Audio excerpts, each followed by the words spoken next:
What's up, everybody? Welcome back to another edition of the MLF Champions Club, Unpacking with the Pros. We're going to be breaking down all the baits, just like the name sounds, unpacking everything that's coming to our subscribers this month. But I'm not going to be unveiling these baits. We're going to be interviewing some of the best pros in the world as they unveil the baits and break down tips and techniques that they have to offer on how to use these, how they use them at the highest levels of professional bass fishing. And then from there, we'll jump into some topics just general on the sport of bass fishing. While we have these pros here, we want to deep dive on some of the best information that we can. And I hope that I'm asking the questions that you would want to hear. I'm a passionate angler. I have questions, and I think that a lot of them are probably the same questions that you have. So that's what we do here on Unpacking with the Pros. Get into the meat and potatoes of everything regarding the lure and also bass fishing in general. Doesn't get any better than that. You'll also notice that the background during these videos will change slightly. The pegboard, the bait wall, it's still there. And the purpose of the bait wall, the purpose of these baits on this wall, you'll notice there's a lot of empty space here. What you're seeing now are the baits that we've already released. And throughout the year, there's going to be more baits on the wall. And at the end of the year, we're going to give away to one lucky winner that is a Champions Club subscriber every bait that's on here. So we've only done 2 boxes. This is the 3rd. So you'll see those baits up there. And then as you continue to be part of the club, you're going to see more baits up there and have a chance to win those. But we just want to be able to show you what all we've included. Again, guys, premium baits. Said it a million times. That's all we put in here. And we pair that with information. And we hope that if you're not subscribed to the Champions Club, you still get a lot of valuable information out of Unpacking with the Pros. But just want to tell you guys, you'll see a lot of different backgrounds. Well, you'll see 2 different backgrounds here. You'll see this one in my office in Kentucky, and then you'll see the one at my home where I also have a bait wall, because I want to be able to interview these pros, wherever they're at. Obviously, professional bass anglers, at the level they're at, they're either on the water or they're driving to the water. So it's really hard, to find a good time to have a live interview where it all lines up with everybody. So I shoot these from different places. If it's a weekend, and I'm at home and that's the only time that they have, that's when I want to shoot it with them, because you'll notice a lot of them are talking with me from their cars, or things like that. So they're making time to share this information with us, and I want to be able to capture that wherever I can. And if you want to just see a bait recap of everything we put in here, you can fast forward to the end. You're going to miss out on a ton of great information, but you can do that. I will recap them at the end of this segment. So if you want to miss out from hearing from who a lot of people consider the greatest angler of all time, and yeah, if your mind immediately went to 4-time Bassmaster Classic winner, $7 million nearly in professional earnings over the course of his career, this guy is who you're thinking it is. KVD is going to be talking to us today. Gary Klein, co-founder of Major League Fishing and bass fishing legend. And then we're going to be talking to Zack, Birge, young gun. He's been on the show before, and he's got a lot of great information to add. And also Matt Becker, recent champion on the pro circuit. Heavy hitters, guys, at the highest levels of bass fishing. So you're not going to want to miss out. But if time is a concern of yours, I totally understand. Go ahead, skip to the end, but come back, because we really deep dive into some great information with the conversations I've had over the past couple of weeks leading up to this. Real quick, discount codes. They're awesome. This month, they're going to be incredible. But I want to share real quick the discount that was included last month, which I think might still be valid if you want to go and use it. Duck It Fishing, guys, 50% off the Paradigm Reel. And this is what the pros are using. This is what Wheeler, Duckett, Chris Lane, all those guys, this is what they're using. Gary Klein, who we'll talk to today, this is what he relies on. So 50% off. That retails for $200. And then we also had the bait casting version, which is a $250 retail. 50% off, guys. No joke. Incredible value there. We also had a discount from Wiley X, and I got the box here. Let me grab the shades. Wiley X, guys, they had a 20% discount. It was 20 or 25. I can't remember. But they had a discount on their whole lineup of sunglasses. And if you haven't heard about the Captivate lenses, They're designed specifically for being able to see what's going on under the surface, which we know is critical at all times of the year. Everybody needs a great pair of polarized sunglasses. But when you know that you've got a pair of sunglasses that have lenses specifically designed for anglers, it's worth checking out. So great discount from them. And there's going to be opportunities to win a pair of these in upcoming boxes if you're paying attention to Unpacking with the Pros. Another reason you should be watching this. But this month, great lineup of discounts. We got a 30% off discount for Rapala. Yeah, guys, that's Rapala. That's Terminator. It's all of their lines. It's at Rapala.com. We've got a great discount from TH Marine. Another discount, third month from Yeti. They're coming in strong here. Another discount there from them. And YOLO Tech, a new discount edition. Gen 4, newly released. And if you guys haven't heard of YOLO Tech, haven't used one of these, this is changing the game. This is changing the way that people record everything that happens on the water, good and bad. You want to make sure that you're always filming. And YOLO Tech has a bundle right now, one that includes a camera, one that does not include the camera. But those are $100 off the bundle, the super bundle that includes the camera and also all this great gear to help you get it set up, make sure that you're covered on the water and that you can film at all times. Never have to worry about your battery dying because it runs off of your boat battery. So if you haven't checked out YOLO Tech, look for that. It's coming this month. You're going to want to take advantage of that mega discount. Those are the discount codes this month. I also wanted to cover, just to make sure everybody is aware of the Berkeley Champions Challenge. I don't have the insert here, but Champions Challenge, guys, put your skills to the test. Berkeley, you'll have an insert in your box that will detail everything with the Berkeley Champions Challenge. And the Champions Challenge is all about recognizing the people that are going out there and catching fish. And it doesn't have to be the specific Berkeley bait that came that month. You can use any Berkeley bait. Get a picture of an impressive bass. It doesn't have to be the biggest bass, just impress us. And have the Berkeley bait that you used in that shot, whether it's a selfie or somebody else is taking it, upload that onto Facebook or Instagram and use the hashtag MLF Champions Club. And what do you get in exchange for this? You are entered to win the Berkeley Champions Challenge, which I've got it right here, the prize pack that one lucky person is going to win. And look at all this, guys. Oh, look at all that. I mean, it's falling out of the box there. That's Berkeley X9 braid. It's got some hollow body swim baits. It's got everything. It would take me a while to go through what all is in here, and I would spill it all over myself. But yeah, guys, that's $100, more than $100 easily when you throw in the braid of products from Berkeley. So enter the Champions Challenge. Definitely worth it. And more ways to win. You got to watch the webinars live. We do one webinar each month.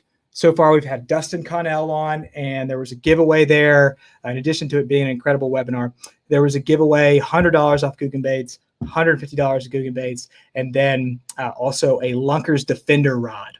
It's like $130 value. Those were the prizes from the last one. And then this most recent one with Ott Defoe, we had a giveaway for Rapala scale, $100 off of Rapala, and also $100 for Terminator. So pretty good stuff. Pretty good incentive for you to want to watch the webinar outside of hearing from the best pros. And coming up, the next one is with Alton Jones Sr. talking about his heavy hitters win, and that one's going to have some great giveaways as well. So make sure you're watching them live. They are recorded. We are going to get them uploaded on the website, exclusively available for our Champions Club subscribers to go back and watch at any time. But to win the prizes, you got to be there live, guys. So check it out. But hey, guys, I don't want to waste any more of your time. Let's jump into it. KVD, Gary Klein, Zack Birge, Matt Becker, and Awesome Baits. Let's go. We're joined by a bass fishing legend from Mingus, Texas. He's a co-founder of Major League Fishing and the Bass Pro Tour, has over $2.7 million in career earnings. And this isn't a typo, guys. 161 top 20s, 94 top 10s, and 10 career wins. Gary Klein, welcome on, Gary. How are you?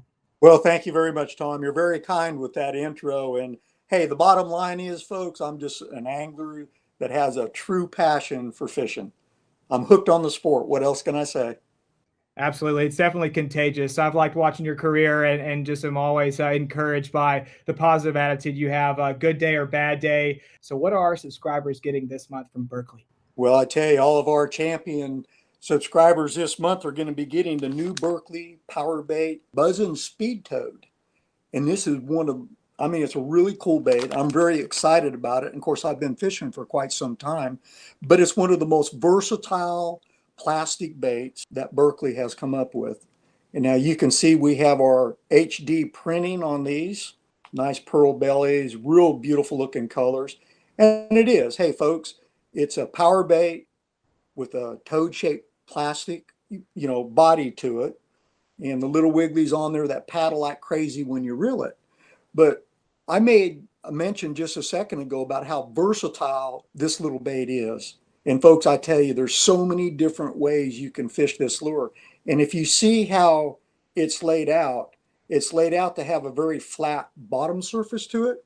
So an angler can really just put a Spose hook in here and a weight on the front of it and just reel it like you would a swim jig.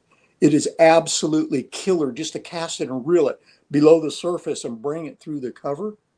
The other way that I enjoy fishing is actually take this and use this on the body of a buzzbait.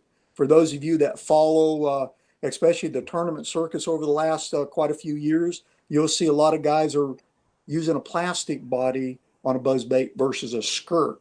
And some people say, well, what's the difference? It's a totally different look. But one thing that this lure here will do as a body on a buzzbait is it adds weight and allows the angler the ability to slide the bait across the surface. In other words, like skipping a jig. This bait right here with that flat surface, it slides, it's what I call a slide. It slides really easy. So it's a very natural presentation. Hey, and one of the other famous ways for me to fish this is using it as a trailer on my swim jig. Again, it's got a little bit of weight to it, so it allows me to put a 1/4 ounce swim jig on there and I can make a really nice long cast with it and bring it to the aquatic vegetation. I actually flip this an awful lot on a flip stick with 25-pound test line because, again, it's just a natural looking bait. Fish really, really like it. Now, folks, this right here is power bait. And I've been asked the question, what's the difference between power bait and Berkeley's Mac scent? And let me just say this, my career runs long and I've been with Berkeley back when it was just fishing line. But along came John Prochnow, one of the chemists in the labs, and created power bait. And Berkeley's put a lot of research and study into what triggers a fish. And they have their formulas in the power bait. When you open up the package, you can really smell it. The difference between a power bait and a max scent is the material. Power bait is inside this. So the fish have to bite it to taste it, and they hold on to it longer. In the max scent, it's a completely different material, and the scent is absorbed in max scent. And what it does when it hits the water, it disperses and actually creates a scent trail, so it keys off one of the other senses of the fish. They don't have to bite it to smell it, to come find it. So those are kind of the two different things about max scent versus power bait. Power bait allows us to go with all the really cool colors. The ingredients is inside the bait. The fish have to grab it to taste it. Max scent, when it's in the water, it starts dispersing a scent trail. So those are really, really cool baits. Of course, I'm proud of Berkeley because there's not another company that I've ever been involved in that puts forth the amount of effort in their study to come up with very positive baits so anglers like you and I can go out and enjoy the sport that we have a passion for, and that's catching bass. Absolutely. And Berkeley's got, endless supplies of new products too. I mean, from the crankbaits for obviously designed with David Fritz and power bait line as well. So when I'm looking at these HD colors, you mentioned the True Color. That's a fairly new product, I believe, from Berkeley. And I mean, I don't know the first thing about pouring plastics, but that seems like it's not the most simple process to make that happen. But talking about colors, you have black and white. That's what I throw primarily, and that's what I have confidence in. Could you kind of describe, when you're throwing black versus white and when you might mix it in and say have, a leopard color or anything else you might use? Well, I tell you, we as anglers develop confidence on what we have tied on the end of the line at the time we're catching fish. And it's one very important thing to remember, that when you get bit on something or a color, don't necessarily think that, that is the color, versus it was the angler making the cast with that bait by a fish that was ready to feed. But basically, a rule of thumb that I use: dark days, I like dark colors. Light days, I like translucent or lighter colors. And for some reason, that's just something I've always carried with me throughout my career, and it seems to work. Not only that, but if I'm throwing a buzzing toad on a buzz bait, a lot of times I prefer to use a color blade over just a plain, chrome blade. So those are just little things that I use. But one thing that is very, very important that I'm finding out through my fishing, for those of us that think you have to skip around docks, that's when we use the sliding technique. That's not necessarily the case. I find myself, when I'm fishing targets in open water, just going down an open bank that I could very easily make an overhand or an underhand pitch to, I like to do a slide cast. And it's almost like when those fish are set up in shallow water, especially in partially clear to, stained or cleaner water where the fish are up and looking up, when it comes skipping across the top of them, that's the most natural presentation that an angler can use on an artificial lure to a fish. And that's why a lot of these lures that we design, natural, they look cool, but it's the angler that has to take that lure and develop the ability to give it the natural presentation. Basically, like seal the deal. Nice natural presentation with the right bait, with the right scent, and you're going to get a lot more bites. And obviously trailer hooks are something that's an important part of this too, but also our follow-up baits. Would you say it's more crucial if you're throwing this bait to have, a trailer hook on there, or is it more crucial to have that follow-up bait? And if the follow-up bait, what follow-up bait are you using? Well, here's the thing. If I'm fishing the our Berkeley buzzing speed toad on a buzz bait, for example, if I were to put a stinger hook on there, for some reason, this is just me, other anglers can cast a lot better than I can. I find that I'm not as aggressive with my cast with a trailer hook, because I'm going to get hung up more often. I have the tendency to throw a little bit to the right, a little bit to the left, or short of the target that I should have thrown beyond and brought the bait over the top of. So a lot of times when I'm fishing it like that, I don't like to use a stinger hook. But as I mentioned earlier, one of my famous ways to fish it is take like an 1/8 ounce or a 3/16 weight and peg the weight on top. Just use a bobber stopper on top and just expose that with a big 5/0 hook. Throw it on 50 braid. I like the X9 Berkeley braid. It's a real smooth, easy, very manageable on my reel.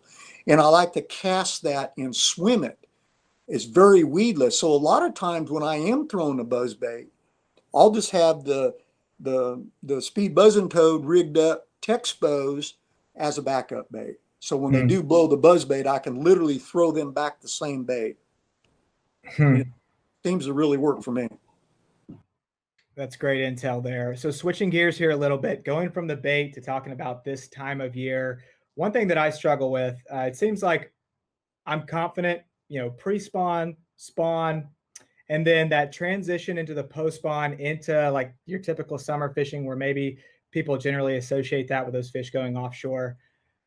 How might a topwater play then? And then also, what signs are you looking for to say, hey, these fish are full, post-spawn? Are there certain signs that you look for? Well, I tell you, one of the hardest times of the year is the springtime, because fish, if I go through the cycle of a fish during the 12 months in their environment. But folks, you have to remember there's 4 types of environments that bass live in across this country. You have man-made reservoirs, you have natural reservoirs, and you have rivers, which are current. And then you also have tidal, which is also current. It just changes every 6 hours in a different direction. Always remember that those fish become conditioned by the environment in which they live. And if you have a bass that lives in very off-colored water, then that fish to me is a lateral line feeding fish. He's feeding off a water displacement that he feels, that he can sense. If I'm fishing for fish that are in relatively clean water, then I'm fishing for a fish that I call a sight feeding fish. I know that fish can see my presentation. It is more apt to come to the lure. And the only reason why I say it's very important as an angler to identify where you're going to fish, time of year, main species of fish, whether it's largemouth, smallmouth, or spotted bass, or if you really want to get technical, folks, there's actually 15 species of black bass. So there's a big categories of bass that we can fish beyond largemouth, smallmouth, and spotted bass.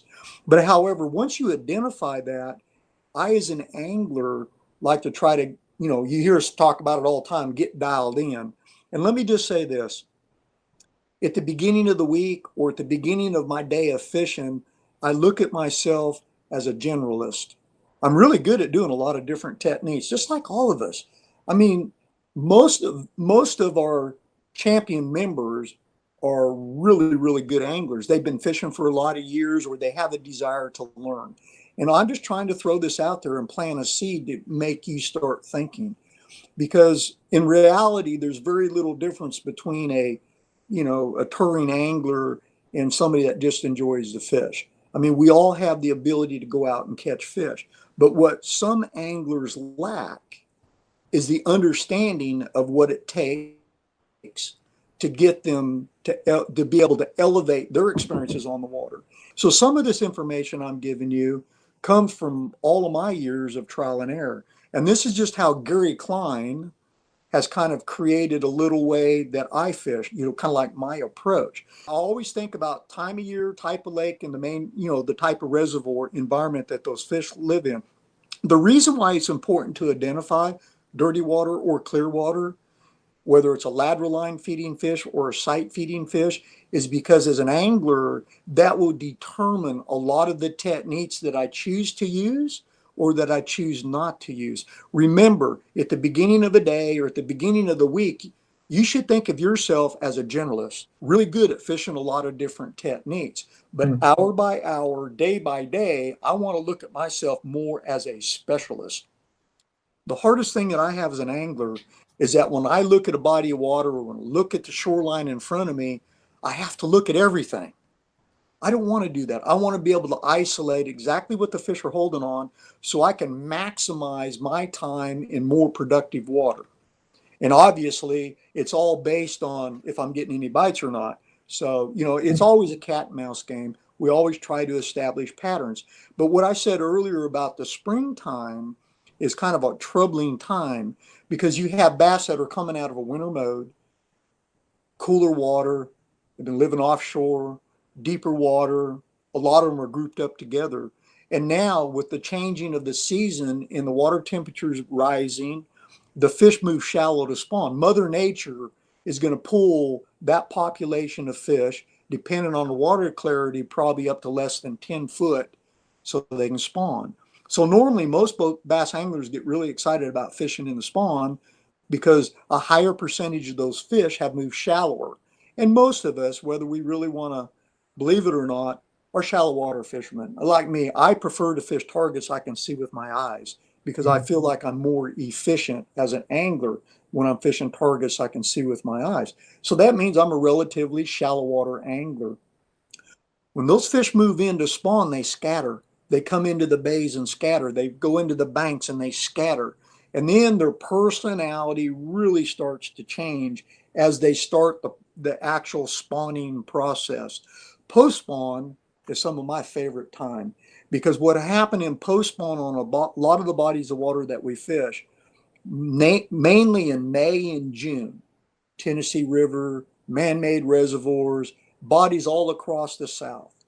There's no thermocline yet because the summers haven't gotten warm enough to create that thermocline. So I always find that a lot of these big girls that spawn will slide back out into some of the deepest water that they have available. That's when you catch them offshore on the big deep diving like the 25.5 dredger crankbaits. I love that. Topwater is good too because they go out on certain types of reservoir and they start schooling. What these fish have done is exerted a tremendous amount of energy to go through the spawning process. And basically their bodies have been reduced roughly about 10% in body weight. So now they're going to go back and feed up. And man, I tell you, you can get into some awesome schools during post spawn. And not only that, but post spawn, a lot of fish will choose to stay shallow, choose to stay on the bank, because right after the bass spawn, you have all the sunfish starting to spawn. And bass love bluegill beds. And not only that, that's when some of the best shad spawns start. So the first 2 hours of the morning on a lot of our reservoirs in June or in April and the first part of June is fun to fish. Catch them on, bladed jigs, catch them on swim jigs, catch them on topwater. And the first couple hours can be really, really excited catching those fish. But those are all post spawn fish that are now really gorging themselves on a shad spawn, or they're really gorging themselves off of bluegill beds. So it's really an exciting time for me to fish. Once those fish get done spawning, start moving out, man, you catch a lot of fish and you catch a lot of nice fish. Well, to the viewers at home, if you're not already getting your notebook out and taking notes on that, you need to go rewind this and watch that again, because what you just provided was a huge help in lessening the learning curve here. Because I mean, that is something that that I've struggled with when I read articles online or something that say, "Hey, throw a buzzbait in the spring. This works at this time," or "Hey, this is a hot lure right now." What I always struggled with is I was like, "Hey, buzzbait's a great lure. The blow ups are awesome. I see it on TV. I see the pros do it. It's got to be a great lure." But what I didn't understand is that, and until I had several conversations with you about this, is really understanding that each and every lure is a tool that is designed for a certain application, and you have to know, when to use that tool. And it's not about the bait; it's about the bait in the situation. There's a lot of gray area, obviously, in bass fishing. It's like, hey, in post spawn, the fish are in, they're in 10 to 12, or they're here. And it's like, you can get real general with it, but it's so specific depending on where you are. So a great mentality there that you just provided. And one other memory I have actually being on a boat with you was in the MLF college face-off. I think it was, it's almost been 2 years now. I think it was in La Crosse, Wisconsin. And we were on a boat actually following around the college teams and getting some footage of them. And I remember, you were almost coaching from a distance. You weren't saying anything to the anglers. But you were saying what you were thinking about how they were fishing to me. And I remember thinking like, wow, I wish I had Gary in my college tournaments in my ear telling me this stuff. But one thing that you mentioned was how you said these guys are going through the motions. They're not fishing. They're just casting and winding. And that's something that it resonated with me, because I'm like, wow, I've actually felt myself in that hole, but haven't been able to snap myself out of it. So when you talk about going through the motions and say you haven't gotten a bite in a while, how do you know when it's time to change it up, or when do you catch yourselves going through the motions and you say, hey, I need to do something different? Well, I tell you, Tom, that's really cool, because, I find myself going through the motions, an awful lot myself, just from personal experiences. But let me just say this, of course, we're talking about Berkley. Berkley's one of my sponsors. I'm proud of them. I've been with them for, quite a few years. I'm not going to age myself or my career here, but we take and we create exactly what Tom just explained. We create tools that help the angler catch more fish, have a better experience on the water. And hey, if we can create scents that make the fish come to the bait, hold on to them longer, then the angler is going to have a better experience on the water. If we can create lures that are more efficient than anything else that's on the market, cast further, dive deeper, come through the slot better hookup ratios, it's all for the angler so that they can go out and have a better experience on the water. But let me just say this. As you start this venture, or if you have been in this venture for many years like I have, and you have a passion for bass fishing, you don't have to be a competitor. All of the information that I talk, or that I'm trying to put out there, is good for all anglers, just not bass fishermen. Even if you're a trout fisherman or a carp fisherman or a saltwater fisherman, there's a lot of merit to what I have that I say that carries through everything. So let me just start by saying this. And one of the cool things about our sport is that it's a very individual sport. There should be no right way or wrong way to do anything. It should be your way. And as long as your way is working for you, then why should you ever change your way? But this is where it gets important. If what you're doing is not working, or what you're using or whatever is failing you, then take the time, do your study. There's so much information out there. Learn what works for you. And once you figure it out, you never ever have to think about it again. Folks, like fishing knots, what are the best knots? There's 3 knots that I tie, and I know they're the best knots, okay? The way I tie them, they don't break, they never let me down, so I don't ever have to think about what knot I'm going to tie. I know what knot I'm going to tie. But you can take that same little phrase, strengths and weaknesses, and what works for you. Well, I shouldn't have said strength, but what works for you, for rods, reels, lines, lures, knots, hooks. Tom and I could stay on here for hours trying to run everybody through. But what we're trying to do is give our members the information and plant the seeds to, give them this broader view of the sport that they have a passion for. And, fishing is something that's taught me a lot about life through my career, failures and successes. And I've had quite a few failures, because I get very bullheaded. In the morning, I'm going to catch them on this bait, doing what I know I want to do. And after hours and hours and hours and hours, it becomes kind of clear to me that what I'm doing is not working. So then it's just a matter, what am I going to go do next? Or maybe, because there's 2 things. One, what you're doing may be the way to catch fish. You can't catch fish no matter what you have tied on the end of your line if you're not around them. So if I go into an area and I get a lot of bites with whatever lure I'm throwing, doesn't necessarily mean to me that the lure I'm throwing was the most efficient lure in that area. So a lot of my practice in events, especially for competitions, has nothing to do about catching the fish, but it has everything to do about trying to establish a pattern and find an area.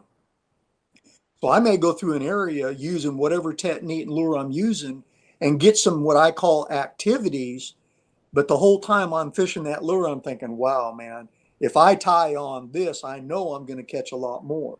And I may not tie it on because I don't have to. I don't have to prove anything to myself because we fish pretty much year round. We're very conditioned anglers, and my toolbox is my toolbox. Now, what I continue to add to my toolbox are improvements on existing proven techniques. Let's face it, the Berkeley power worm's been around forever. It's one of my go-to techniques, on a flip stick or on a casting rod, especially in post-spawn conditions. And hey, my favorite color is a blue fleck. I mean, for some reason, that is one of the most fish-catching color worms that I've ever used in my life. And I'm not saying that may be yours, but that's the one that I have had my greatest success on. So I always carry them with me. When I go to a plastic worm, I go to that. Again, remember, there's no right way, there's no wrong way. It should be your way. And if you're enjoying fishing, and at the end of the day, you've learned something from it, then when you go out the next day, you're going to be a different angler than what you were the day before because you're constantly improving. This is really a cool time to learn how to bass fish or to really dive deep into it and figure out how to elevate your skills and become even a better angler. Well, that's our goal, is to use a wide enough variety of lures that we're putting in these boxes, knowing that they're premium every time, that the lures that you guys are using, and then pairing that with the information. And thanks so much for talking with us today. I know you've got a lot of things going on at the Harris Chain, and you've dropped a lot of great information on us, and it's got me really excited, to share this with our viewers and to have you back on again. I know that hopefully we'll get the opportunity to speak with you again because Berkeley is in every single month.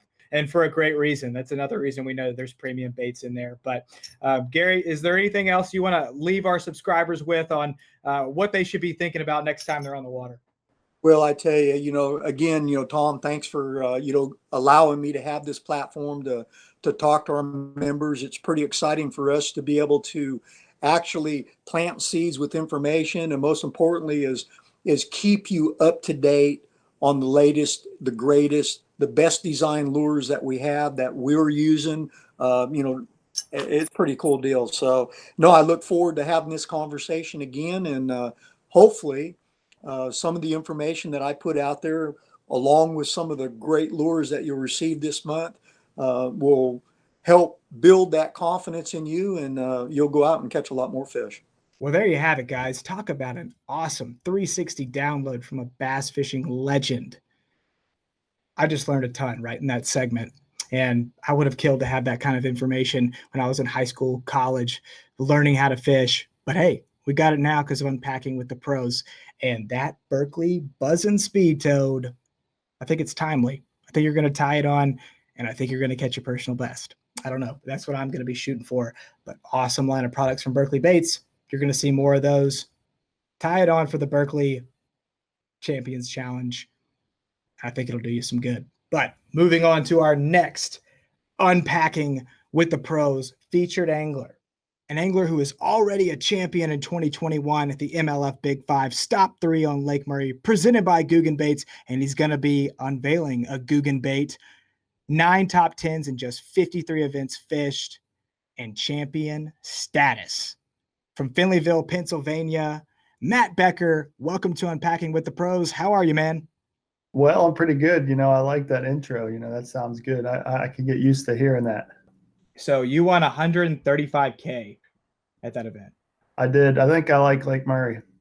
Yeah, man. And I talked to you earlier about this. You said you'd never been there before, right? Nope, not until this year. And to figure out the herring bite and not have been to that lake before, I mean, that's so impressive. Like, how did it start coming together for you? Yeah, I've fished a few blueback herring lakes before, like Smith Lake or Lake Lanier, but they don't really set up the same as the South Carolina blueback herring lakes.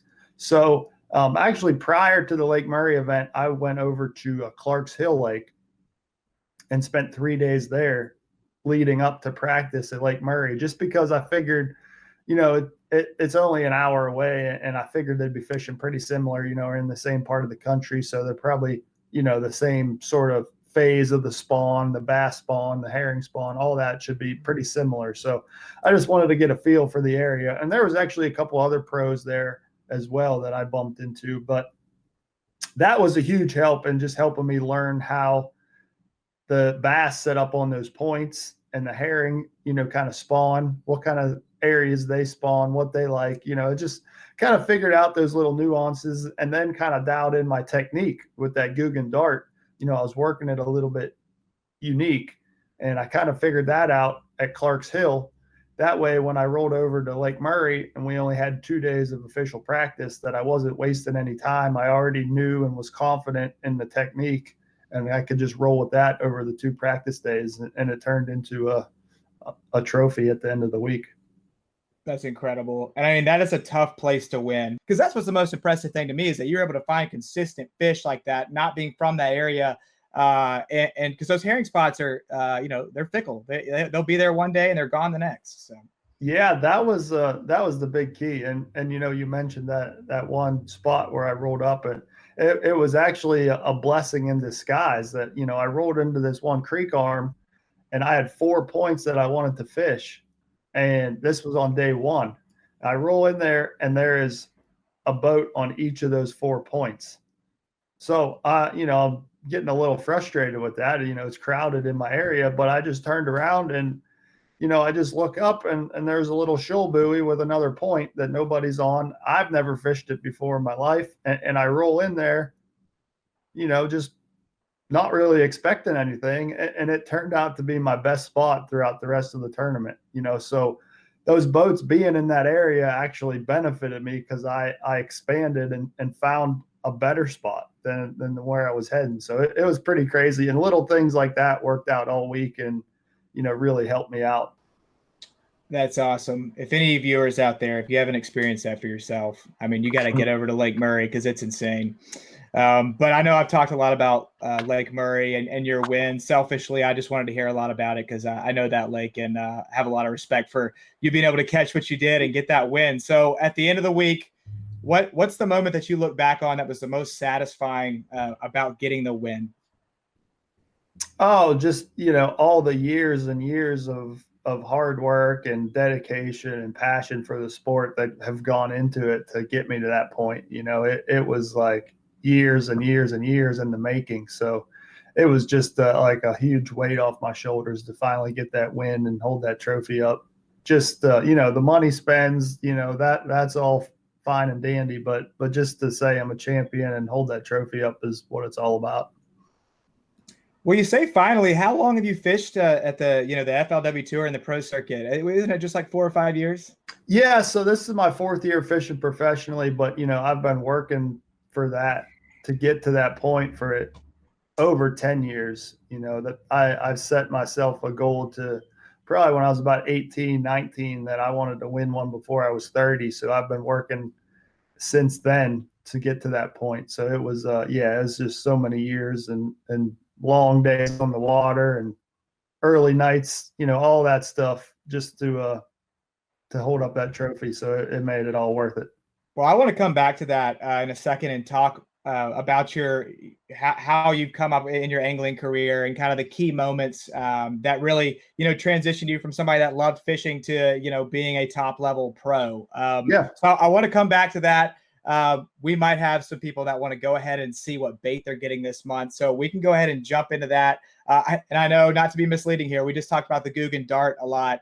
That's not the bait that's coming this month. Matt, go ahead and tell the subscribers, what do they have coming their way in May? Yeah, so you are getting some Guggen Baits Slim Shake. So this is a worm, straight tail worm. It's 6.5 inches. It's a nice finesse worm. Not sure what color's coming, but this color here is the watermelon red. That's one of my go-tos. This bait right here is just awesome. When you're trying to finesse fish, you want to throw a shaky head, throw a Neko rig, all that kind of stuff. This worm right here is perfect. It comes pre-scented in the package, so you can pull it out, rig it up on your favorite shaky head or favorite Neko hook, and just get to work. There's not much you have to do to this bait to get it to catch bass. So the color coming this month is green pumpkin. So okay. it's the juice. We try to put solid, the staples, what you got to have in there. Yeah. But I'm trying to, what's the name of the sauce they put on these? Slaunch sauce. Slaunch sauce. Yeah. It's got a unique smell to it for sure, but the bass love it. So I got to ask, and I asked Zack Birge this the other day. Actually, he was talking about the Kraken craw. Yeah. This slaunch sauce. I asked Zack, I was like, hey, how much does smell matter? And he said he didn't feel like it was a huge confidence booster for him. But a question that I should have asked after that is, where does scent play a factor with getting maybe like human scents off of the bait? Yeah. So here's my 2 cents on scent is I don't think it's going to get you any more bites. It's not going to cause a bass to come pick up your bait that wouldn't have before. But what the scent is going to do is allow him to hold on to it longer. If he picks it up and it tastes good to him, he's going to hold on to that bait just a little bit longer. And in turn, that gives you more time to detect the bite or detect that the fish has picked it up and set the hook. So those few seconds there that fish may hold on to that bait longer is all the difference in the world from, getting a good hook set or that fish spitting it out before you even realized he picked it up. So scent is very important to me. I definitely use it when I'm sight fishing a lot. I will add, extra scent onto my baits just to, the same situation when that fish is just trying to guard his nest. And when he picks that bait up, he's just going to spit it out. But if it tastes good, he might hold on to it for just that extra second longer. And that's enough time for you to realize he picked it up and set the hook. So that's my 2 cents on it. There's no right or wrong answer to scent, but that's my opinion on it. That's great. It's good to hear a differing point of view there. It brings me to my next question here, which is on the Neko Wacky presentation. When might you go with a Neko style? And by that, I mean like adding a weight to it versus a weightless Senko. Yeah, so that's generally determined by the depth I'm fishing. I do like to fish the Wacky weightless a lot around docks. and shallow cover, shallow bushes, that kind of stuff. But whenever I'm getting out a little deeper, whether it be on a rocky bank or a brush piles, I like to go to the Neko rig, and I like to add a nail weight in the head of the bait, which I actually have some here. I can show you how to do that. But yeah, I like to add a nail weight into the head of the bait so it sinks faster. I like the bait to be on the bottom. This is a bottom oriented bait, so you want that bait to be on the bottom. So I add this nail weight here. It's actually 3/32 of an ounce. It's a little bit bigger nail weight, but you just take your slim shake here and slide this nail weight right in the head. It's very important to use the head, not the tail, because you want the tail to be up and the head to be on the bottom. So it just slides right in there like that. And now you just take your Neko hook and just rig it right there in the middle.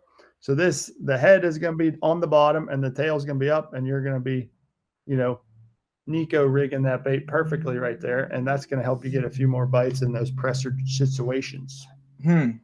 So it sounds like the Neko rig is more of a bottom contact bait, and then maybe the weightless Senko or weightless worm.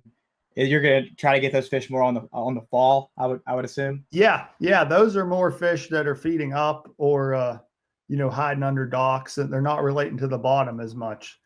You can definitely use the slim shake as a weightless wacky worm as well. It will fall. It's a little bit slower than, say, like the Guggen lunker log, your Senko style bait, but there's a time and a place where you want a little bit slower fall, actually, because it gives it more time for those fish to come check it out. So you can definitely use the slim shake for that situation as well. And I would rig it very similar, just minus the nail weight. Switching gears here, talking about your career as a professional angler, getting back to what you touched on earlier here. So you grew up in Pennsylvania, I assume. Yes. So how did you get into bass fishing, being from that area, and what are kind of the key moments that have advanced your angling career? Well, my dad was always into fishing, so he got me into the bass fishing world. I don't ever remember not fishing. He probably has pictures of me out there when I was, 1 year old. So, I've always been surrounded by fishing, but he got me into kind of a family oriented club, and that sort of, got me into tournaments and got that competitive drive in me to, want to catch fish and get better at fishing. But it was probably about when I turned 16, 17 that I really took it upon myself that, I wanted to get better and I wanted to fish bigger tournaments. He never really fished any bigger tournaments. It was more just local stuff. So, that got me into it.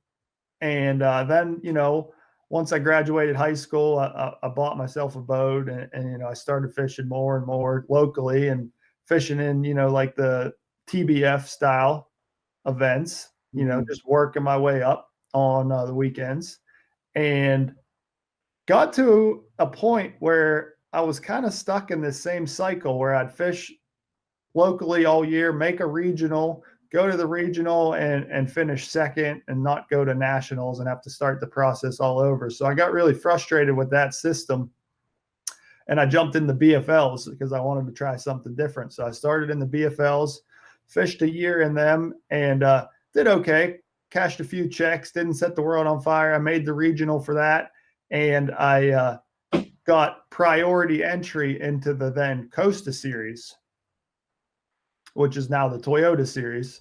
So I decided I'm going to give them a shot the following year. So 2017, I jumped into the Costa Series and fished them. And it was very fortunate enough to win the second one that I ever fished on the Thousand Islands. And that was, a game changer for me because really I could never afford to fish professionally. So that tournament, that win gave me a little financial boost, gave me some money to be able to take the next step the following year to the now pro circuit. They take the top 5 in the points from the Toyota Series to the pro circuit. So I was able to qualify for that and then kind of worked my way up from there.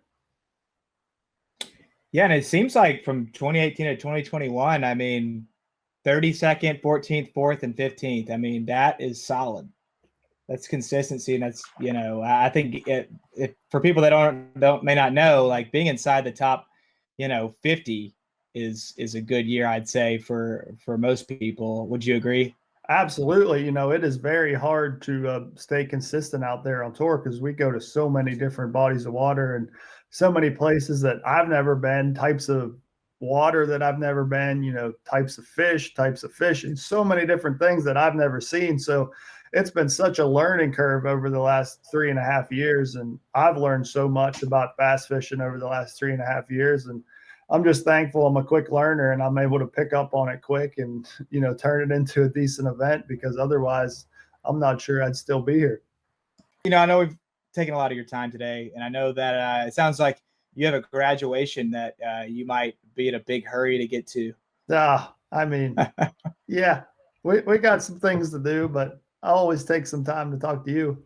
Hey, man. Yeah, we could talk fishing anytime. Hopefully, we're going to have you back on here. But one thing I wanted to ask you real quick, we've got a lot of subscribers watching that are high schoolers, youth anglers, college anglers, people that are trying to get to the level that you're at. Yeah. And I know that there's a lot of, commitment, hard work, behind the scenes. Is there any sort of advice you can offer to those people on getting to the point where you win a major event like this? Yeah, the biggest piece of advice I could give somebody would be to fish with as many people as you can. Fish as a co-angler, fish with, other people in your club, fish with friends from different parts of the country, whatever it may be. You're going to learn something from everybody. Like I'm from Pennsylvania. I got a friend from Alabama. If I go fish with him, he's going to approach the body of water completely different than I would and throw different baits and just have different techniques. So you can pick up on those things, and in turn, it's going to make you a better fisherman. So definitely fish with as many people as you can, whether it be in your fishing club, friends, family, whatever it may be. Everybody's going to do something a little different. And you take that piece of advice or that knowledge that you learn and start your own, make it your own. You might use it, you might not, but you learned it. So that piece of information. And then there may be some situation down the line where, you remember that same scenario and you're like, I know exactly what to do. And then you dig in and you have confidence going out and throwing that bait or that technique. So that's probably the biggest piece of advice right there, is just fish with as many people as you can. That's good advice. It's good advice. I need to go ahead and fish with some people that have a boat. I had to sell my boat. So there's two reasons for that. I need to fish with somebody so I can get off the bank. But Yeah. thanks for spending some time with us today. We really appreciate it. Congrats again on the win, subscribers. This is what you got, the Slim Shake, and you're hearing it from the best, from a champion in 2021 on a very difficult lake. So best of luck with the rest of your season, and go get that Angler of the Year trophy too. Thank you. That's next on the list. So we'll see what we can do. Appreciate you.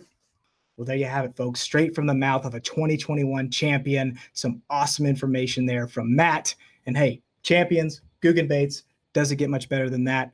Get that saucy swimmer, that Guggen toad, that dart that Matt mentioned, and then the Slim Shake 6, which is coming in our boxes this month. Tie it on, go out there, catch you some bass with that slaunch sauce.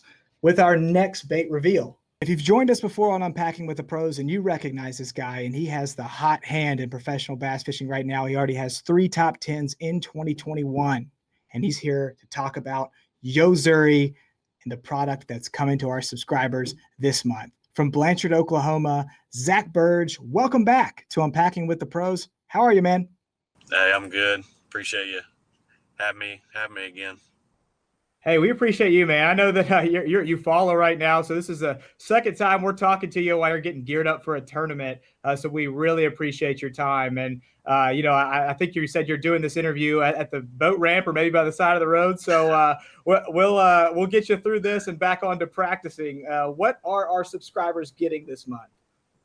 Yeah, so this month they'll be getting the Yo-Zuri 3DB square bill.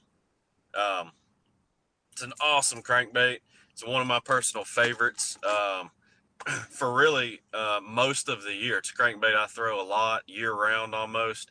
Um, Everything about the crankbait is good. I mean, it's as good quality of a bait that you can possibly get, from the paint to the hooks to the components on it, all straight from the factory. You don't have to change anything out.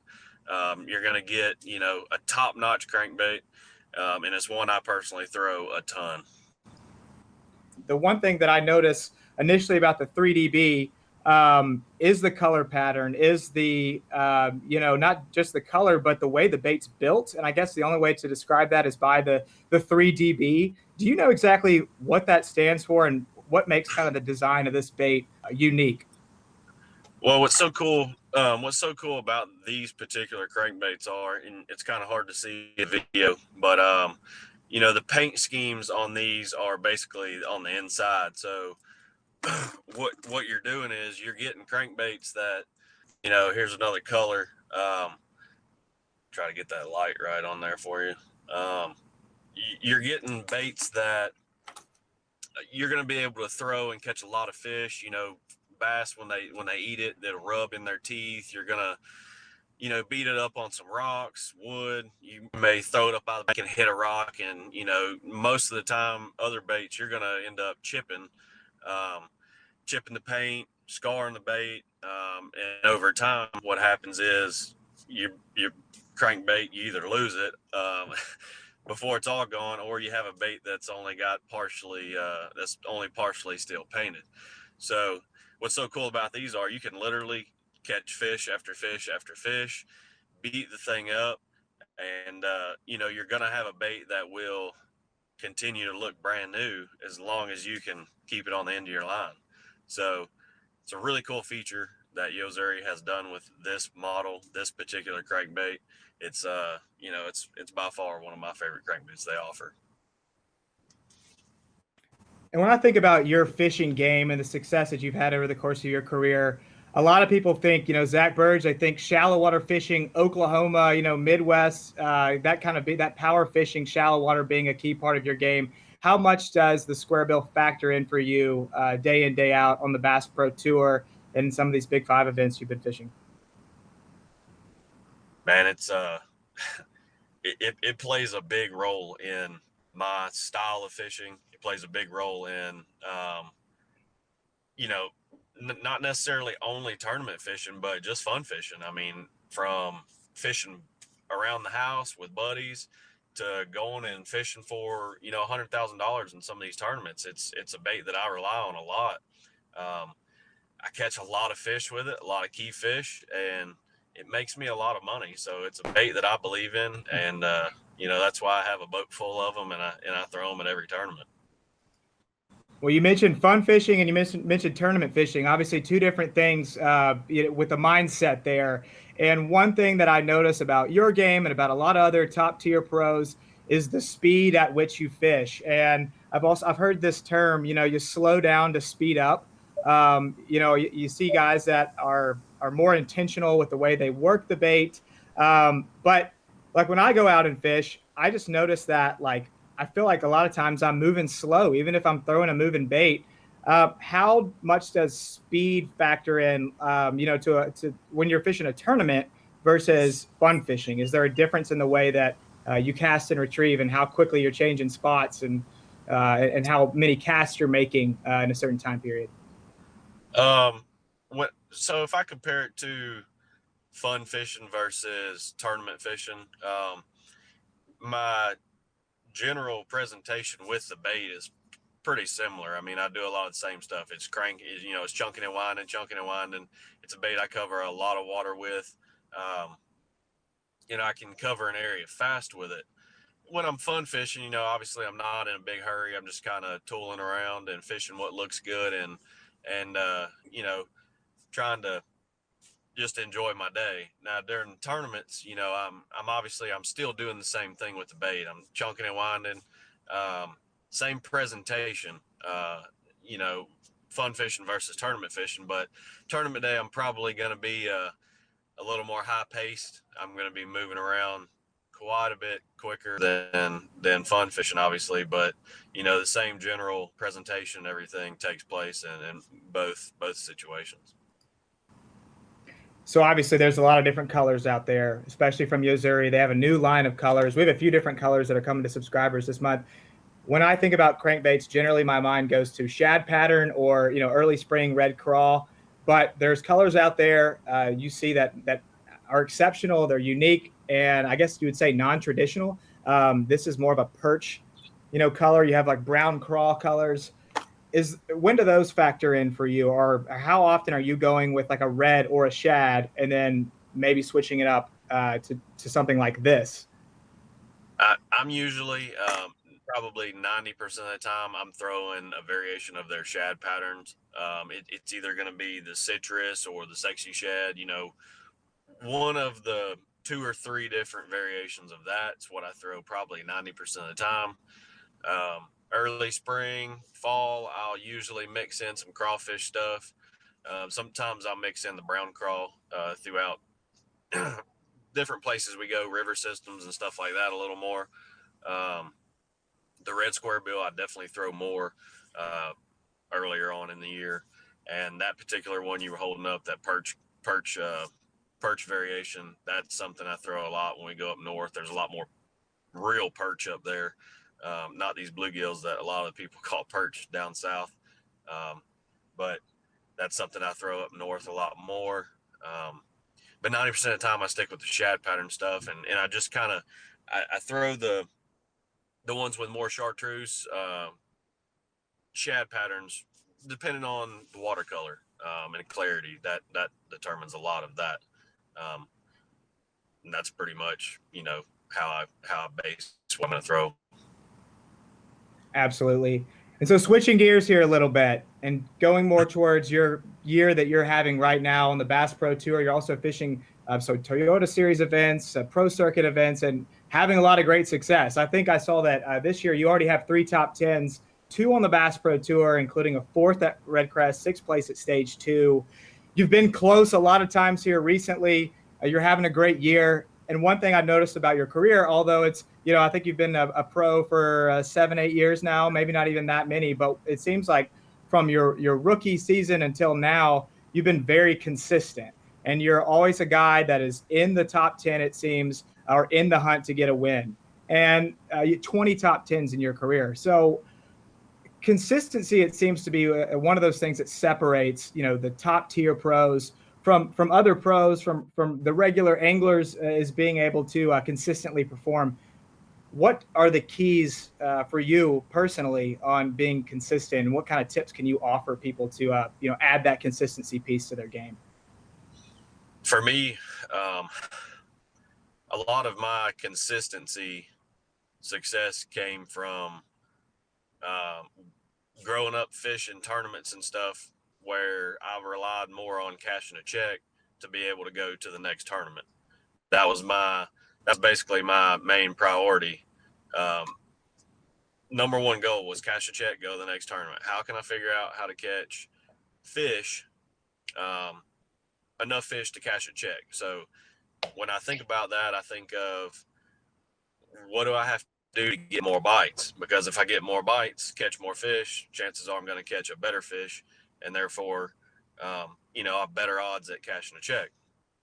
So I've always been someone to try to catch as many fish as I can, and at the end of the day, usually that has me a decent bag or a better bag than if I were to go out only fish for 5 fish, whereas, there's a chance I may not catch 5 if I fish like that.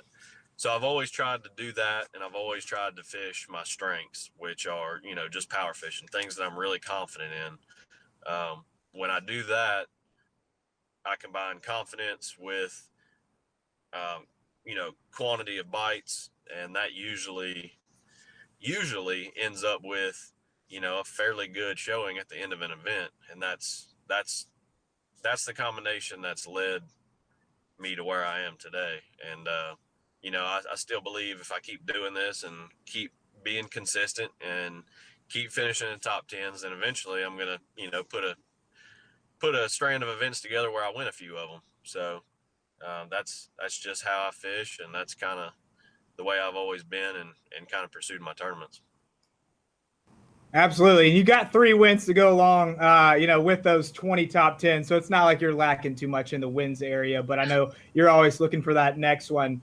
Talking about the things that were, crucial to your career and becoming a pro angler. For those of you that don't know, Zack fished for Oklahoma State, fished in the national championship. And when I think about college fishing and how much it's grown, kind of the first names that I think of when you think of historically very successful college anglers that were essential for building it to what it is today. I think of you. I think of Dustin Connell. I think of the Lee brothers. And the reason I think of that is because I'm not sure exactly what year it was, 2013 maybe, in that national championship with Bass in the Final Four, you 4 anglers all competed against each other, which is just mind-blowing to me when you go back and look at that 4 of the most successful anglers on tour right now all fished that face off there at the end. So how much has college fishing, the experiences that you had while you were fishing in college, how much has that played a factor in building your career? Was that a key moment for you? Yeah, it definitely was. College fishing was, that particular group of anglers that now I'm fishing with here and doing this, man, that was a special group of guys. And there's a lot of really, really good younger guys that are coming up now through college fishing, and they're going to be here fishing against us before long. But it was very helpful for me to fish in college, because not only did I get the exposure of different types of bodies of water, different rivers, different lakes, a lot of learning took place through college that, now fishing as a professional and coming back to these places, fishing for real money, a lot of money. I've been to a lot of these places because I got to go to them in college. I got to learn how to fish a bunch of them through college. And, that provided me with a lot of knowledge that I get to utilize today. And, I'm definitely thankful I got to do that through college. Absolutely. And I know you've taken a lot of time with us already. You're trying to get things ready for, I guess it's Eufaula, correct? The pro circuit event. Yeah, pro circuit on Eufaula. How do you see that playing out? Oh man, I'm not real sure yet. It's been a pretty tough practice. And every time I come here now, it's in my head, it's all about, I just want to fish brush, because I know that's how it's going to get one. It seems like it's always one like that, regardless of the time of year. And this particular week right now, they're around brush. You can see fish, but it's hard to get them. It's hard to get a bite. You can catch some fish shallow. I haven't caught any real good ones up there yet, but there's definitely some fish up there. So it's going to be kind of a tournament where I think I'm just going to tool around and fish shallow, fish some brush, fish shallow, fish and brush, just kind of bounce around and keep everything honest, and keep all my options open all day, each day of this event. Hopefully that'll be enough to get me through the first cut, and then we can make some moves and try to get in another top 10. Absolutely. And I noticed you're rocking the stash. Is that purely because you think you look good with a stash, or is there some luck involved there? It looks good. I definitely don't look good with a stash, or I'm just not used to seeing it. But I trying to do a rally stash to get in this, get another top 10. We're shooting some videos, so we kind of thought it was funny, and just trying to have fun with it. If the tournament doesn't go good, I'm gonna be taking it right off. Yeah, but another top 10, you'll keep rocking it the whole season, right? Absolutely. I'm just jealous, man. My mustache is completely translucent. I could have a full mustache right now and you couldn't see it. But anyways, man, thanks for joining us again. It's a bunch of great information you've given us on square bill fishing. Obviously, great lineup from Yo-Zuri and Hardcore, but they're going to continue churning out some great stuff. And but we love having you on, and best of luck to you. Thanks, man. I appreciate it. Thanks for having me. Awesome interview with Zack again, sharing some great information insider intel. Last time on the Guggen baits, and now talking about Yozuri. Was really looking forward to talking to him about that, as I know Yozuri's been a huge part of his game, and you can expect to see more awesome products from Yozuri. And also look out for the hardcore line. They're a big part of the Champions Club. But here we are, folks. We've arrived at our last bait reveal on this edition of Unpacking with the Pros. Last, but certainly not least. If you've watched this up until this point, I wanted to build a little bit of anticipation for you, because we're going to be talking to the guy who most people consider to be the greatest angler of all time. Here we go. And if there's anyone who defines what it means to be a champion in the sport of bass fishing, it's this man. These stats are still crazy to me. $6.8 million in career earnings, 8 Angler of the Year titles, 28 career wins, 4 Bassmaster Classic victories, 121 top 10 finishes, and a 2018 Hall of Fame inductee. From Kalamazoo, Michigan, Mr. KVD, Kevin VanDam, welcome to Unpacking with the Pros. Thanks for joining us. How are you? Man, I'm doing great. Well, we are glad to have you on. Thanks for taking some time with us to unveil the bait and talk bass fishing. We'll go ahead and jump right into it. What are our subscribers getting this month? Well, it is a special kit for Neko rigging from Mustad.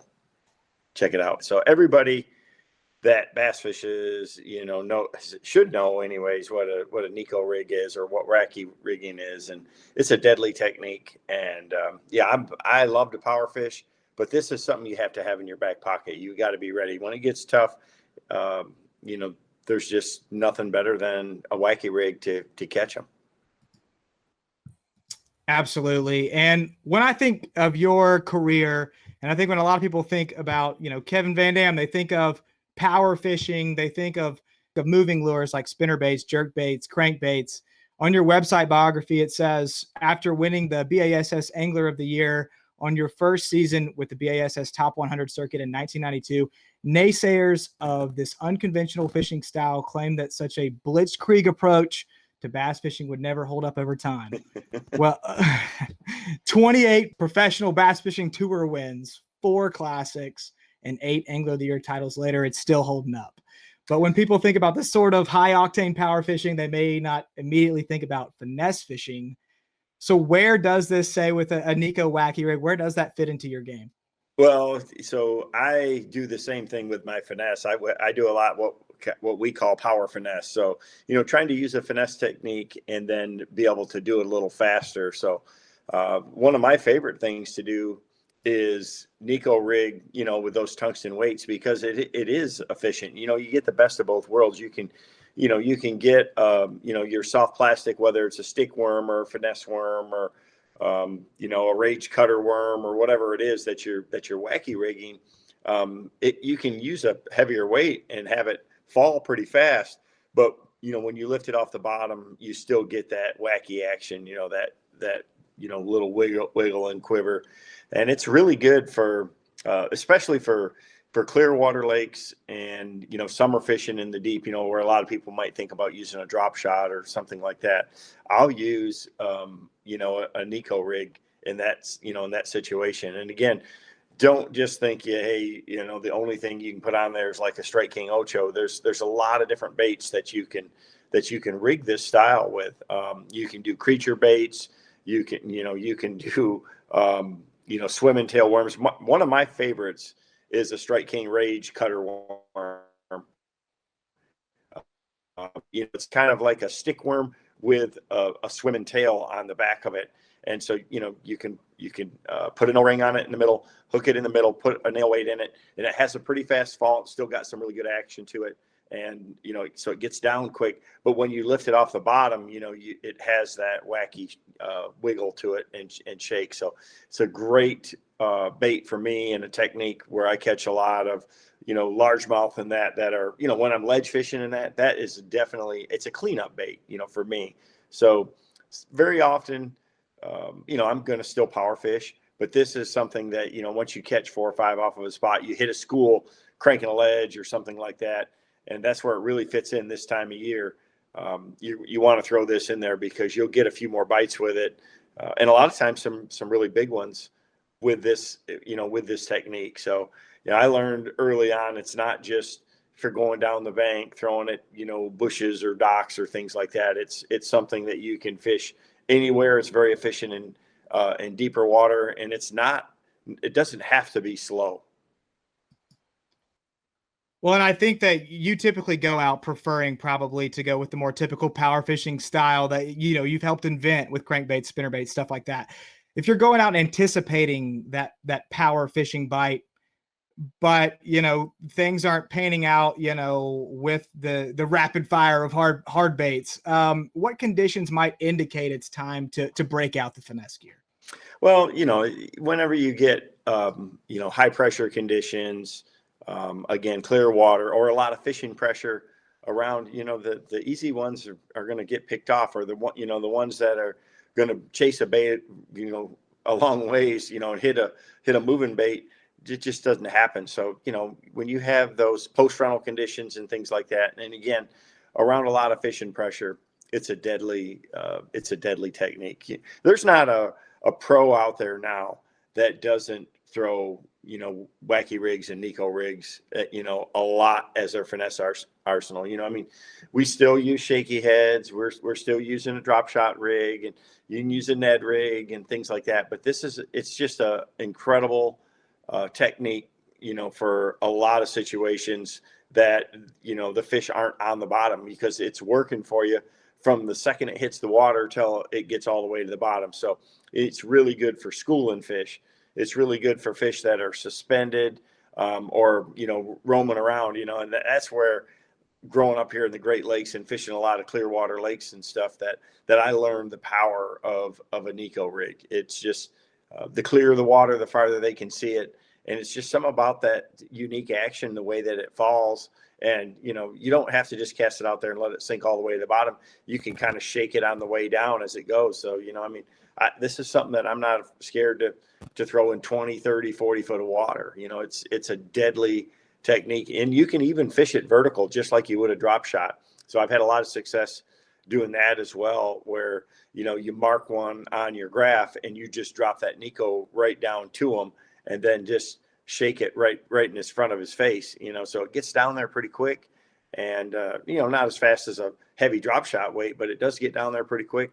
And you're giving them a presentation that they just don't get to see very often. There's, again, a lot of pros use this technique a lot and keep it real secretive.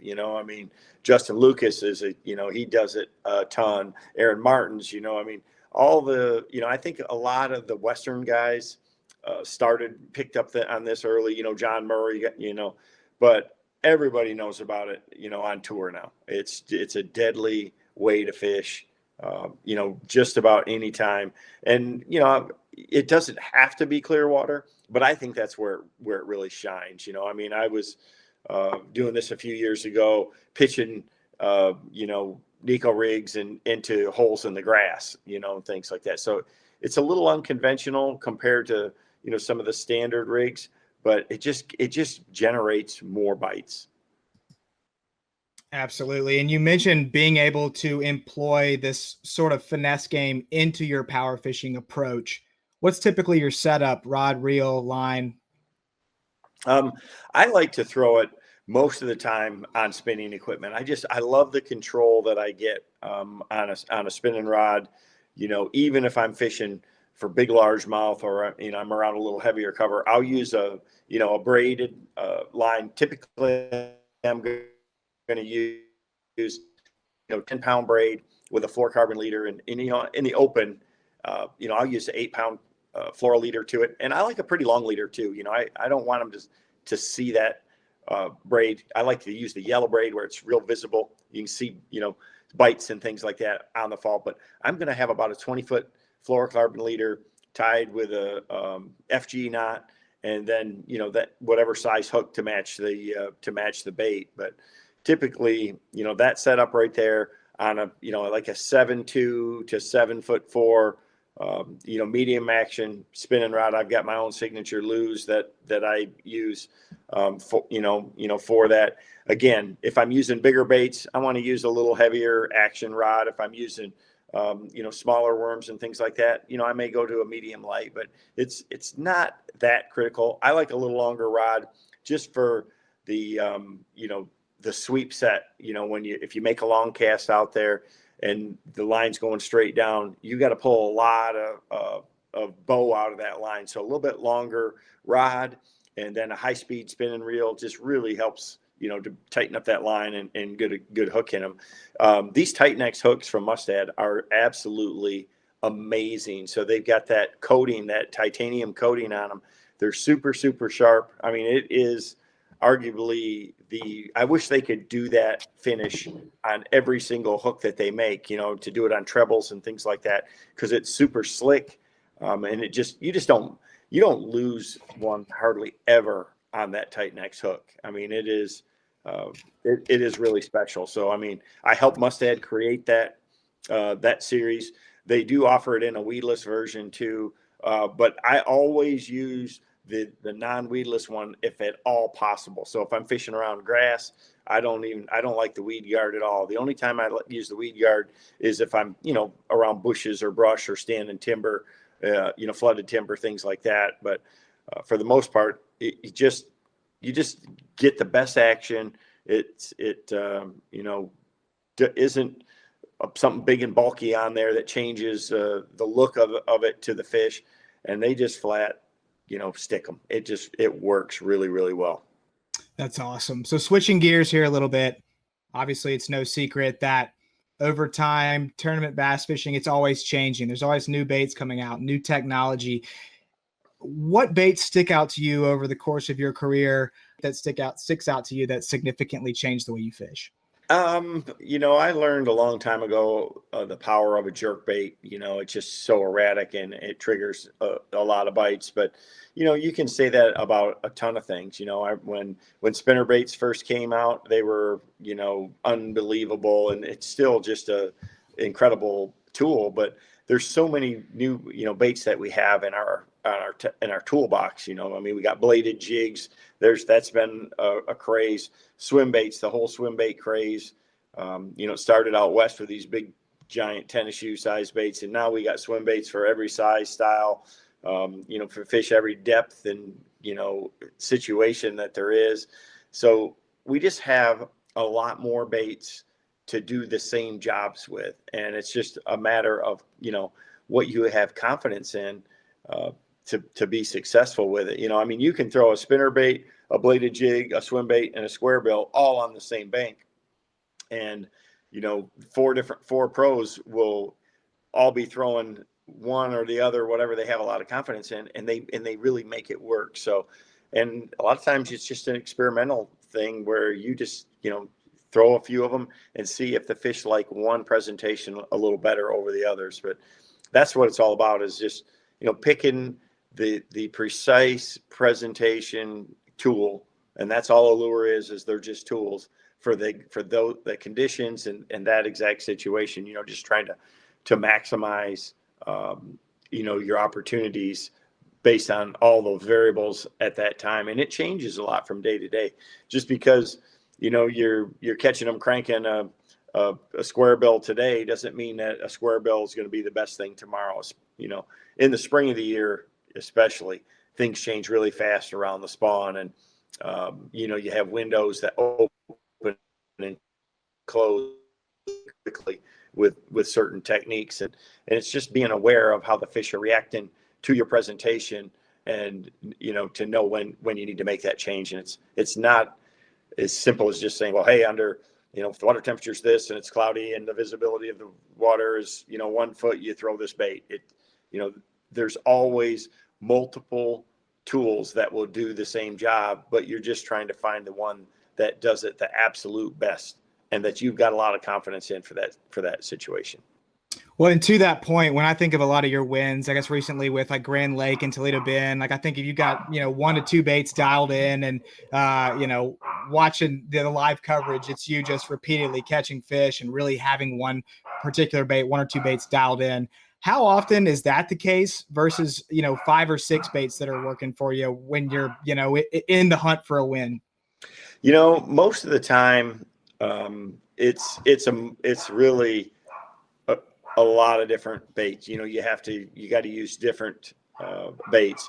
When, in a perfect scenario, yeah, you got it dialed in to where you got, a couple rods on the deck. They got this, maybe a couple variations of the same bait. If you have that scenario, it's pretty darn special. But most of the time, you got to, kind of junk it up. You got to throw, a little bit of everything. You might have a topwater, a jerk bait, a Neko rig, a shaky head, a spoon. I just think of the last tournament, that we had. It's just such a variation of cover, and with that, clear water there at Lake Travis there in Texas. I mean, you had to have everything from topwater to wacky worms to shaky heads to jigging spoons. I had swim baits. I had it all tied on, and just basically fishing what's in front of you. What's the best bait for that exact time, and what the mood of the fish was. So that's how it typically is most days. Is you're going to have a lot of rods on the deck. Fishing pressure has changed.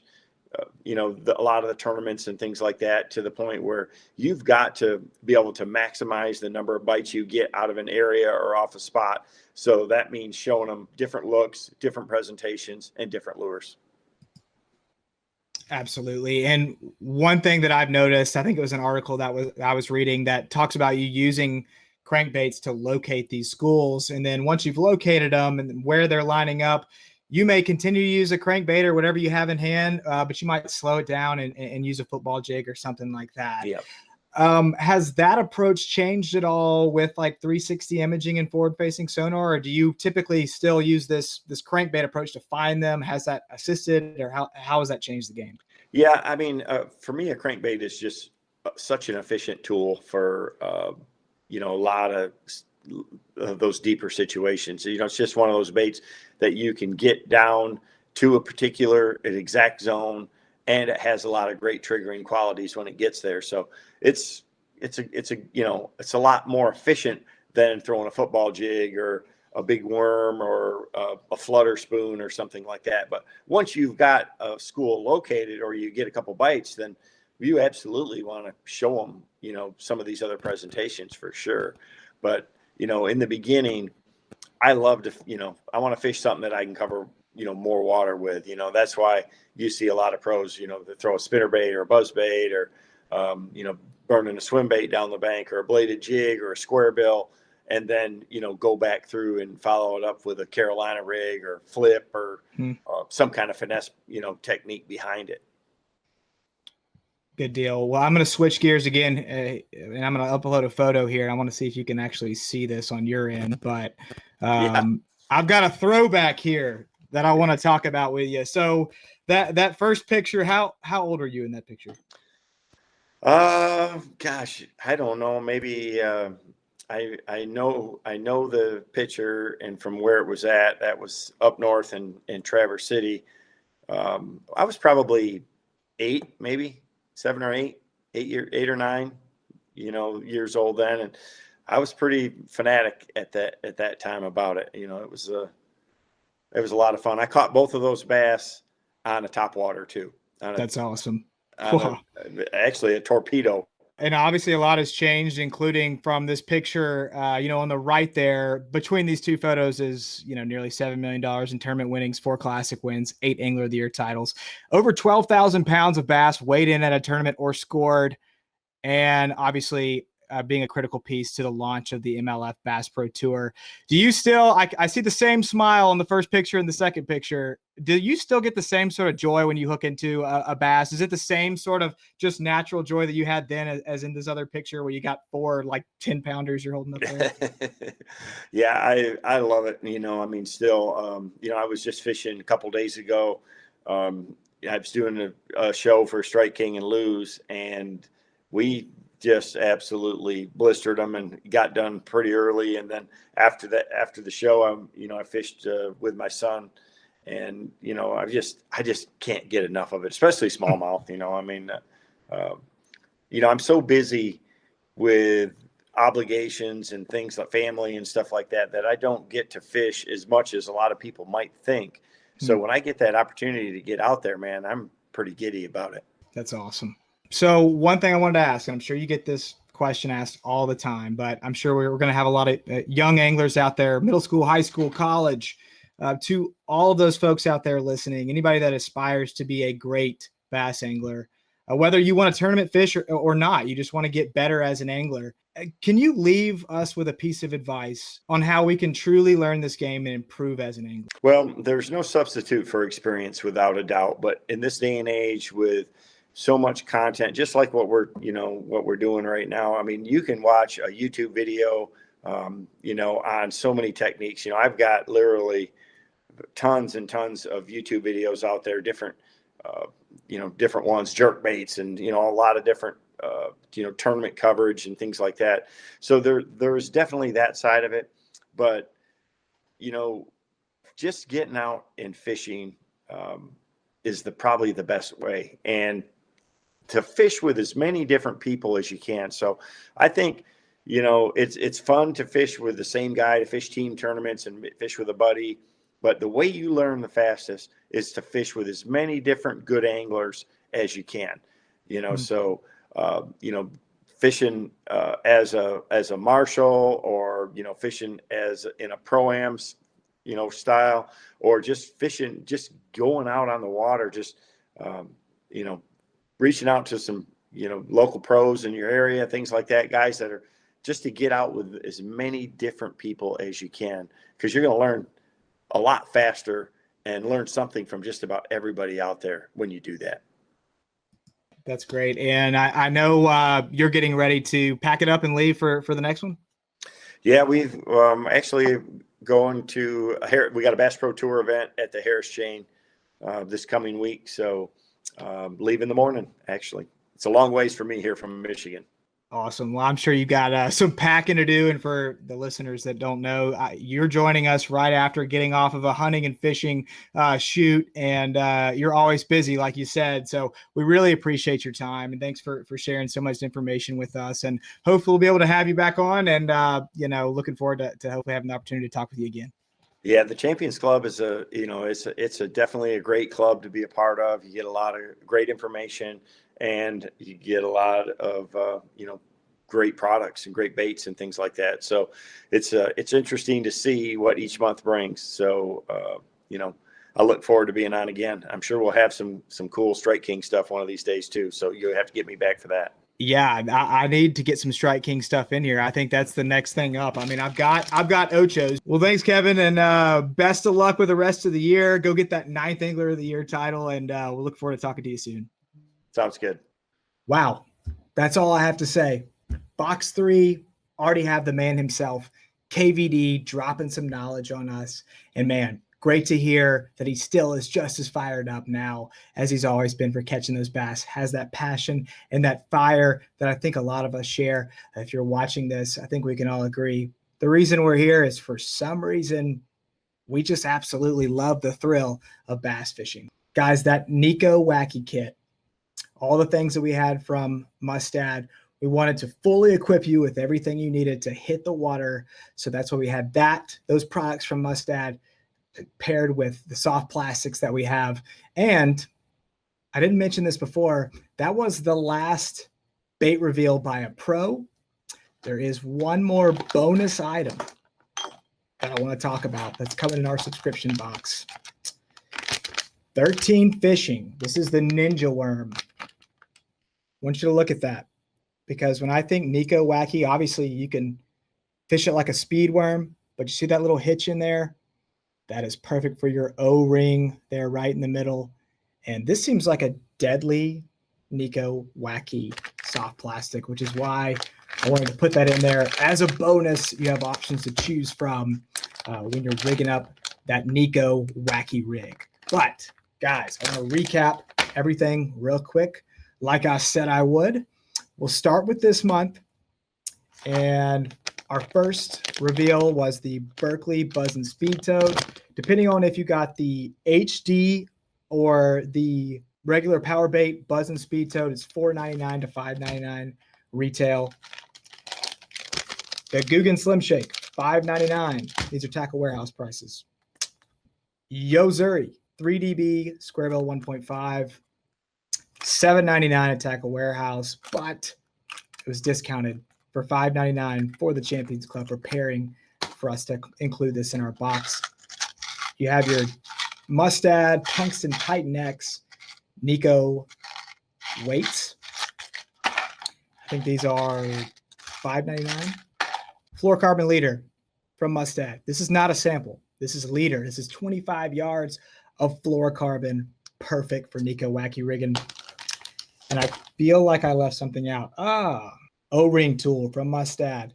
Notice it's got a little different look to the O-ring. It's got a special little place there to put the hook, so you don't have to run it through the bait or risk, like I've done several times, trying to skip it under a dock and it flies off the end and I have to put another one on. I just wasted an O-ring and a soft plastic. Don't have to worry about that with this from Mustad. So you add all of that together and you've got a retail value. Well, go back to the Mustad. This is $10.99, not a sample. $10.99. Total retail value. This month, total retail $52.92 at Tackle Warehouse. Last month, April, $45.44. And our first box in March, $46.04. The 3-month total retail value at Tackle Warehouse, if you've been subscribed to us for months 1 through 3, $144.40. That's an average of about $48 a box, folks. $29.99, $48 average just in the baits. Doesn't count the discount codes that we include every month, and there have been a lot of great ones. And then, of course, not shown in this photo, bunch of decals we've sent out from Tackle Warehouse, Major League Fishing, and YOLO Tech. And then, of course, you're going to get your champions collector's photo and your Score Tracker Insider info breaking down the Berkeley top finisher. And you get webinars. I mean, so it's really hard to put a price on it, but there's your value in just the baits in 3 months. Hard to top that. Doesn't matter who you are or who you want to subscribe to. When you look at the whole package, we're sticking to premium baits. We're giving you the best information we can at mlfchampionsclub.com. And you can see our commitment to quality right there in every single month. But I wanted to recap that for everybody just so you could see what all we've done in the past and what we said from the beginning. We're going to continue doing it. So stick with us, guys. It's going to get more exciting. I might be more amped about the June box even than this box. One thing I want to clarify real quick, if you are a new subscriber, if you were to sign up right now, the box that you're going to get is going to be our welcome box. You're going to have items from March, April, and May, and that retail value will be equal to or more than what you're seeing here from the first 3 boxes. Now, we're not going to put, a bait that's crazy for that time of year, for this time of year in that welcome box. But the reason we do that is so we can get you everything you need. There's a welcome info letter in there with that first box. And we try to make the retail value with those going forward actually greater a lot of times in the current month. We want to be able to give a variety up front of what we've had. We want to be able to get that box to you quicker. And then your second box will be on track with every box or every bait that we mentioned on Unpacking with the Pros. But you can still go find the same great breakdowns on all of the baits at mlfchampionsclub.com. And that's a wrap, folks. Best of luck on the water. Land a big one. And we'll see you next time on Unpacking with the Pros.